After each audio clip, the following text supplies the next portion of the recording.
بسم اللہ الرحمن الرحیم۔ السلام علیکم ناظرین کرام، حضرت سیدنا ابو عبیدہ بن الجراح رضی اللہ تعالیٰ عنہ ایک مشہور صحابی تھے اور عشرہ مبشرہ میں سے تھے۔ آپ رضی اللہ تعالیٰ عنہ کا نام عامر، کنیت ابو عبیدہ، لقب امین الامہ اور والد کا نام عبداللہ تھا۔ آپ رضی اللہ تعالیٰ عنہ کا سلسلہ نسب 5ویں پشت میں فخر پر حضور اقدس صلی اللہ علیہ وآلہ وسلم سے مل جاتا۔ آپ رضی اللہ تعالیٰ عنہ کی والدہ ماجدہ اسی فخری خاندان سے تعلق رکھتی تھی اور آپ کے دادا کی طرف سے منسوب ہو کر ابن الجراح کے نام سے مشہور ہوئے۔ حضرت ابو عبیدہ بن الجراح رضی اللہ تعالیٰ عنہ حضرت ابو بکر صدیق رضی اللہ تعالیٰ عنہ کی دعوت سے ہلکا بگوش اسلام ہوئے۔ اسلام قبول کرنے کے بعد قریش مکہ کے ظلم و ستم سے 2 مرتبہ ہجرت کر کے حبشہ تشریف لے گئے، پھر آخری دفعہ سب کے ساتھ مدینہ کی طرف ہجرت فرمائی، جہاں حضور اقدس صلی اللہ علیہ وآلہ وسلم نے ان میں اور حضرت معاذ بن جبل رضی اللہ تعالیٰ عنہ میں باہمی بھائی چارہ کرایا۔ حضرت ابو عبیدہ بن الجراح رضی اللہ تعالیٰ عنہ ایک جری جرنیل تھے۔ آپ رضی اللہ تعالیٰ عنہ نے جنگ بدر، احد، خندق وغیرہ لڑائیوں میں شرکت کی۔ جب جنگ بدر میں آپ رضی اللہ تعالیٰ عنہ نے محبت اسلام کو ترجیح دیتے ہوئے اپنے والد کو قتل کر دیا تو اللہ تعالیٰ نے یہ آیت نازل کی کہ جس کا ترجمہ یہ ہے کہ نہیں پائے گا تو وہ ایسی قوم کو جو آخرت کے دن پر ایمان لاتی ہو، اللہ تعالیٰ اور اس کے رسول صلی اللہ علیہ وآلہ وسلم کے دشمنوں کے ساتھ پیار کرے، خواہ وہ اللہ اور رسول صلی اللہ علیہ وآلہ وسلم کے دشمن اس قوم کے باپ کیوں نہ ہوں، بیٹے کیوں نہ ہوں۔ جنگ احد کے دن بھی آپ رضی اللہ تعالیٰ عنہ مردانہ وار لڑتے رہے۔ اسی روز محبوب خدا صلی اللہ علیہ وآلہ وسلم کی جبین اقدس میں 2 تیر گھس گئے۔ آپ رضی اللہ تعالیٰ عنہ نے اپنے دانتوں سے کھینچ کر وہ تیر باہر نکالے، جس سے آپ رضی اللہ تعالیٰ عنہ کے سامنے والے 2 دانت گر گئے تھے۔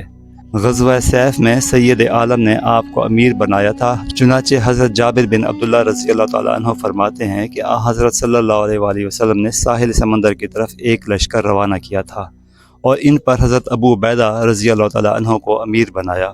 اس لشکر میں 3 گھوڑ سوار تھے۔ حضرت جابر رضی اللہ تعالیٰ عنہ کہتے ہیں کہ ہم راستے میں ہی تھے کہ زاد راہ ختم ہو گیا۔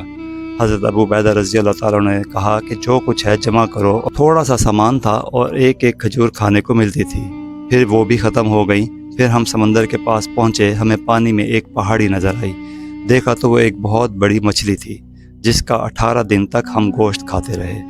آپ رضی اللہ تعالیٰ عنہ نے دور صدیقی اور دور فاروقی میں بھی جنگوں میں حصہ لیا۔ آپ رضی اللہ تعالیٰ عنہ کا شمار ان عمراء میں سے ہوتا ہے جنہوں نے دمشق فتح کیا تھا۔ حضرت صلی اللہ علیہ وآلہ وسلم کے دربار سے حضرت ابو عبیدہ بن الجراح رضی اللہ تعالیٰ عنہ کو امین الامت کا لقب ملا۔ چنانچہ حضرت انس بن مالک رضی اللہ تعالیٰ عنہ فرماتے ہیں کہ حضرت صلی اللہ علیہ وآلہ وسلم نے فرمایا کہ ہر امت کا ایک امین ہوتا ہے اور ہمارے امین ابو عبیدہ بن جراح ہے۔ حضرت انس رضی اللہ تعالیٰ عنہ ایک اور حدیث روایت کرتے ہیں کہ اہل یمن نے حضور اقدس صلی اللہ علیہ وآلہ وسلم سے درخواست کی کہ ہمارے ساتھ ایک آدمی بھیجے جو ہمیں سنت اور اسلام سکھائے، تو حضور اقدس صلی اللہ علیہ وآلہ وسلم نے حضرت ابو عبیدہ بن الجراح رضی اللہ تعالیٰ عنہ کا ہاتھ پکڑ کر اہل یمن کے ساتھ انہیں بطور امین بھیجا اور کہا کہ یہ اس امت کے امین ہیں۔ جب وفد نجران نے حضور اقدس صلی اللہ علیہ وآلہ وسلم سے کہا کہ ہمارے ساتھ امین آدمی بھیجے، تو آپ نے ارشاد فرمایا کہ میں تمہارے ساتھ ایسے آدمی کو بھیجوں گا جو حق اور امین ہے۔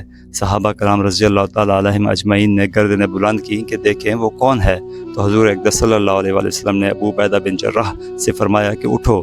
جب وہ اٹھے تو آپ نے ارشاد فرمایا کہ یہ میری امت کے امین ہیں۔ حضرت ابو عبیدہ بن الجراح رضی اللہ تعالیٰ عنہ کی صرف 2 بیویاں تھیں، ہند بنت جابر سے یزید اور ورجہ سے عمیر پیدا ہوئے، لیکن دونوں لاولد فوت ہو گئے۔ ابو بکر بن عبداللہ بن ابی سیرہ رحمۃ اللہ علیہ نے حضرت ابو عبیدہ بن الجراح رضی اللہ تعالیٰ عنہ کی قوم کے چند آدمیوں سے روایت کی کہ حضرت ابو عبیدہ بن الجراح جب جنگ بدر میں حاضر ہوئے تو 41 سال کے تھے۔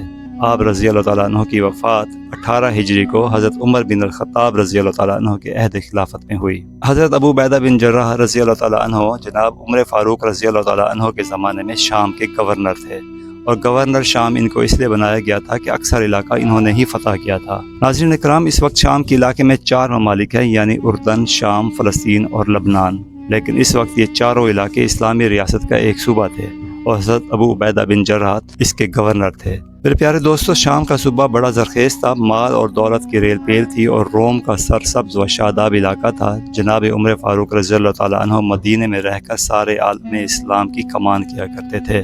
چنانچہ ایک مرتبہ معائنہ کرنے کے لیے شام دورے پر تشریف لائے۔ دورہ شام کے دوران ایک مرتبہ حضرت عمر فاروق رضی اللہ تعالیٰ عنہ نے فرمایا کہ اے عبیدہ، میرا دل چاہتا ہے کہ میں اپنے بھائی کا گھر دیکھوں جہاں تم رہتے ہو۔ جناب عمر فاروق رضی اللہ تعالیٰ عنہ کے ذہن میں شاید یہ تھا کہ ابو عبیدہ رضی اللہ تعالیٰ عنہ اتنے بڑے صوبے کے گورنر بن گئے ہیں اور یہاں دولت کی فراوانی ہے، اس لیے ان کا گھر دیکھنا چاہا کہ آیا انہوں نے اس مال و زر کی سرزمین پر اپنا رہن سہن کیسا رکھا ہوا ہے۔ ابو عبیدہ رضی اللہ تعالیٰ عنہ نے جواب دیا کہ امیر المومنین، آپ میرے گھر کو دیکھ کر کیا کریں گے؟ اس لیے کہ جب آپ میرے گھر کو دیکھیں گے تو آنکھیں نچوڑنے کے سوا کچھ حاصل نہ ہوگا۔ تو جناب عمر فاروق رضی اللہ تعالیٰ عنہ نے اصرار فرمایا کہ میں پھر بھی دیکھنا چاہتا ہوں۔ چنانچہ ابو عبیدہ رضی اللہ تعالیٰ عنہ نے امیر المومنین کو لے کر چلے۔ شہر کے اندر سے گزر رہے تھے، جاتے جاتے جب شہر کی آبادی ختم ہو گئی تو حضرت عمر فاروق رضی اللہ تعالیٰ عنہ نے پوچھا کہ کہاں لے کر جا رہے ہو؟ حضرت ابو عبیدہ رضی اللہ تعالیٰ عنہ نے جواب دیا کہ بس اب تھوڑا قریب۔ ناظرین کرام، پورا دمشق شہر جو دنیا کے مال و اسباب سے جگمگا رہا تھا گزر گیا۔ آخر میں لے جا کر کھجور کے پتوں سے بنا ایک جھونپڑا دکھایا، سوائے ایک مسلح کے کوئی چیز نظر نہ آئی۔ حضرت عمر فاروق رضی اللہ تعالیٰ عنہ نے پوچھا، کیا تم اس میں رہتے ہو؟ یہاں تو کوئی ساز و سامان، کوئی برتن، کوئی کھانے پینے اور سونے کا انتظام نہیں ہے، تم یہاں کیسے رہتے ہو؟ انہوں نے جواب دیا کہ اے امیر المومنین، الحمدللہ میری ضرورت کا سارا سامان میسر ہے، یہ مسلی ہے، اس پر نماز پڑھ لیتا ہوں اور رات کو اسی پر سو جاتا ہوں۔ اور پھر اپنا ہاتھ اوپر چھپر کی طرف بڑھایا اور وہاں سے ایک پیالہ نکالا جو نظر نہیں آ رہا تھا، اور وہ پیالہ نکال کر دکھایا کہ امیر المومنین یہ وہ برتن ہے۔ حضرت عمر فاروق رضی اللہ عنہ نے جب اس برتن کو دیکھا تو اس میں پانی بھرا ہوا تھا اور سوکھی روٹی کے ٹکڑے بھیگے ہوئے تھے۔ اور پھر حضرت ابو عبیدہ رضی اللہ عنہ نے فرمایا کہ امیر المومنین، میں دن رات تو حکومت کے کاموں میں لگا رہتا ہوں، کھانے وغیرہ کے کاموں کے لیے فرصت نہیں ہوتی۔ ایک خاتون میرے لیے 2-3 دن کی روٹی ایک وقت میں پکا دیتی ہیں، میں اس روٹی کو کھا لیتا ہوں اور جب سوکھ جاتی ہے تو اس کو پانی میں ڈبو دیتا ہوں اور رات کو سوتے وقت کھا لیتا ہوں۔ جناب عمر فاروق رضی اللہ تعالیٰ عنہ نے جب یہ حالت دیکھی تو آنکھوں میں آنسو آ گئے۔ حضرت ابو عبیدہ رضی اللہ عنہ نے فرمایا کہ امیر المومنین، میں تو آپ سے پہلے ہی کہہ رہا تھا کہ میرا مکان دیکھنے کے بعد آپ کو آنکھیں نچوڑنے کے سوا کچھ نہیں حاصل ہوگا۔ حضرت عمر فاروق رضی اللہ عنہ نے فرمایا، اے ابو عبیدہ، اس دنیا کی ریل پیل نے ہم سب کو بدل دیا، مگر اللہ کی قسم تم ویسے ہی ہو جیسے رسول اللہ صلی اللہ علیہ وآلہ وسلم کے زمانے میں تھے۔ اس دنیا نے تم پر کوئی اثر نہیں ڈالا۔